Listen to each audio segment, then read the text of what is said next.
안녕하세요. 커피앤크라임 채널에 오신 것을 환영합니다. 이야기에 앞서서 사건에 등장한 등장인물들의 사진이 궁금하시다면 네이버 블로그에 커피앤크라임을 검색하셔서 제 블로그를 확인해 보세요. 자, 오늘은 뮌하우젠 증후군과 관련된 이야기를 해볼까 합니다. 뮌하우젠 증후군에 대해 간단히 설명을 드리고 시작을 해보자면 뮌하우젠 증후군이란 의도적으로 없는 증상을 만들어내서 동정이나 관심을 이끌려고 하는 인격성 장애예요. 특히 주로 엄마들이나 보호자의 역할을 가진 사람들이 주로 보이는 성향이고 의료계에 종사하는 사람들 또한 이런 증후군을 가진 사람들이 종종 있다고 합니다. 왜냐하면 의료 용어나 약을 잘 알다 보니 어떤 약을 줘야 그 증상처럼 만들 수 있는지에 대해 지식이 있기 때문이죠. 오늘 들려드릴 이야기의 피해자이자 주인공은 해나라는 여성이에요.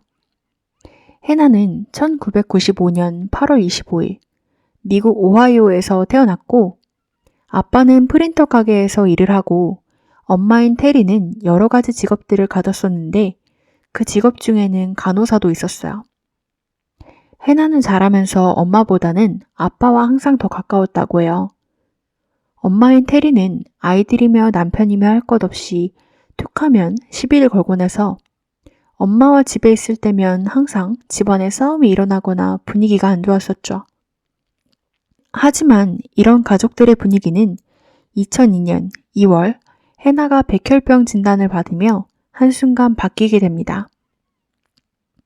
엄마인 테리는 진단을 받자마자 해나의 머리를 삭발을 시키고 가족들과 친구들한테 모두 해나가 항암 치료를 받아서 머리가 빠지기 시작해서 밀어버린 것이라고 말을 했어요.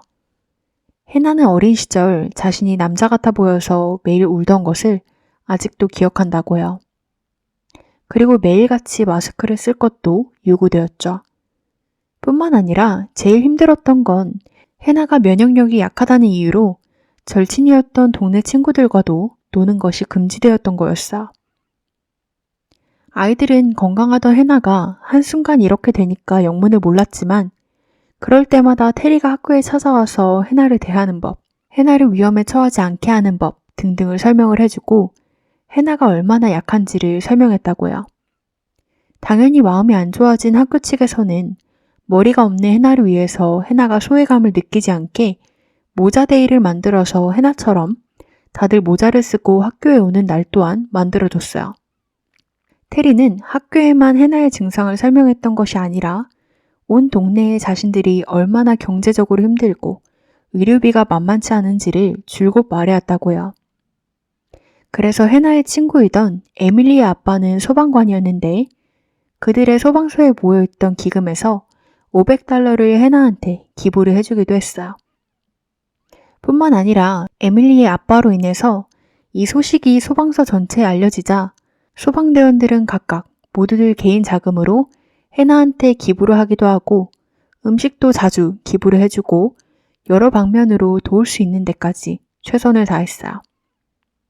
이들이 다니던 교회에서도 1,000만 원이 넘는 기부를 받기도 했고요.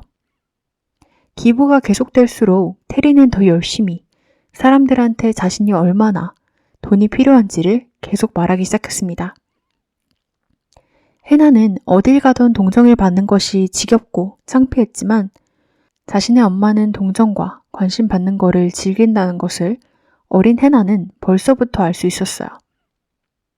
심지어 시간이 지나서 테리는 자신의 딸 해나가 살 날이 6개월도 채 남지 않았다고 사람들한테 말을 하고 다니기 시작했죠. 심지어 자신이 네일아트를 받으러 갈 때도 해나를 데려가서 자신의 딸이 곧 죽을 거라고 말을 하기도 했고요. 하지만 몇몇 사람들은 점점 의아해하기 시작했어요. 돈이 그렇게 급하다는 사람이 머리랑 네일아트를 항상 하러 다녔고 한국도 그렇지만 미국에서는 머리랑 네일아트비가 훨씬 비싸니까 사람들은 의심을 하기 시작했지만 또 다른 사람들은 미용이나 네일아트를 사람들이 테리를 동정해주는 차원에서 공짜로 해주는 거겠지 라고 추측을 하기도 했다고 합니다.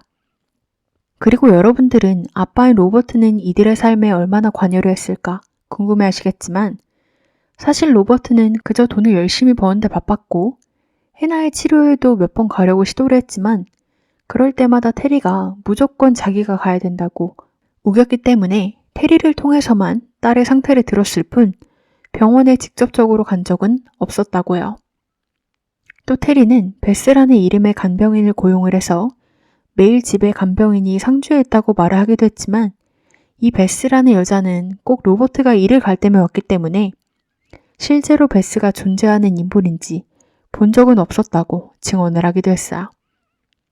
하지만 해나는 이 시기에 아빠가 일을 하느라 바빴지만 매일 집에 오면 자신을 기분 좋게 해주려고 최선을 다했고 현재까지도 아빠랑 가까운 사이를 유지하고 있다고 증언을 했어. 또한 해나는 늘 베스가 오기 전날 밤이면 테리가 주는 약을 먹곤 했는데 그 약을 먹으면 다음날 정신이 하나도 없고 눈도 흐릿한 증상이 있었다고 합니다. 그래서 베스가 왔다고 해도 베스에 대해 기억이 나는 게 제대로 없었지만 엄마인 테리는 베스는 갈색의 단발머리에 미소가 예쁜 사람이라고 계속해서 반복적으로 이야기를 하다 보니까 마치 어린아이들이 산타를 믿는 것처럼 그냥 믿었다고요. 병원에 가는 것 또한 마찬가지였어요. 항상 정신이 없고 의식이 흐릿할 때만 병원에 가는 날이었죠. 2002년 크리스마스 시즌이 다가왔어요. 이 시기에 테리는 해나가 살 날이 몇 주밖에 남지 않았다고 했고 이들은 수십 가지의 선물들과 기부금, 음식들을 기부받고 있었죠. 하지만 사람들은 시간이 지날수록 테리의 설명과는 다르게 에너지가 넘치고 다른 아이들에 비해서 신체 능력이 전혀 떨어져 보이지 않는 해나를 보며 수군대기 시작했어요. 또한 해나의 머리가 굉장히 빠르게 자라는 것을 볼 수가 있었는데 보통 백혈병 환자들이라면 머리가 자란다고 해도 뜨문뜨문 자랄 텐데 해나는 빈틈없이 빽빽하게 머리가 자라는 걸 보고 학교 측에서는 정부 가정기관에 연락을 해서 해나에 대해 살펴볼 것을 요청하게 됩니다. 수사관들은 해나가 하고 있던 밴드 밑에는 어떠한 상처나 튜브 자국도 없는 걸 발견했고 해나와 인터뷰, 테리가 계속해서 해나한테 정체 모를 약을 먹여왔다는 걸 발견하게 되고 그 즉시 수사관들은 테리랑 면담을 진행하게 돼요. 테리는 발뺌도 하지 않고 굉장히 빠르게 인정을 했어요. 지금 자신의 딸은 아프지 않고 완벽히 정상이라고 말이죠. 테리가 지금까지 동네 이웃들과 기관들로부터 지원받은 금액은 하나로 총 4천만 원이나 됐어요. 경찰들은 즉시 테리랑 아빠인 로버트를 체포했죠.